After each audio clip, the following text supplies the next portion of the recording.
ঘোষিত কাদিয়ানি কোম্পানি তো আছেই, প্রাণ আরএফএল আছে না, কাদিয়ানি না তারা? তো তাদের তাদের আপনারা যারা মুসলমানদের দোকানে তাদের পণ্যের অভাব আছে? এটা কি একটু একটু আপনাদের ইমানকে নাড়া দেয় না? একটু ইমানকে নাড়া দেওয়া উচিত না? কিভাবে আরএফএল এর লোটা আপনার হাম্মামে থাকে, আপনার ওযুখানে থাকে আরএফএল এর লোটা, আপনার ওয়াশরুমে আরএফএল এর লোটা থাকে কিভাবে? আপনার বাবুরা কোনো কিছু খাবে বা মজা খাবে আর দোকান থেকে এনে দিচ্ছেন সব প্রাণের জিনিস।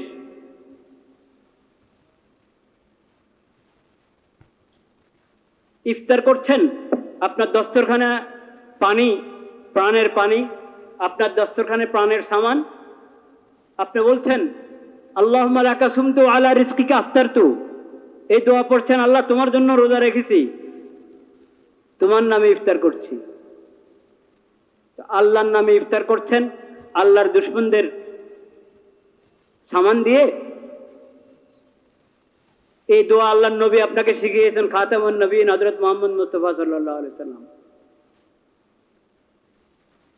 এই আখিরি নবীর শিখানো এই দোয়া পড়ছেন ইফতারের সময়, ইফতার গ্রহণ করছেন আল্লাহর নবীর দুশমন, ইসলামের দুশমন, আল্লাহর দুশমনদের তৈরি করা তাদের ব্যবসায়ী পণ্য দিয়ে,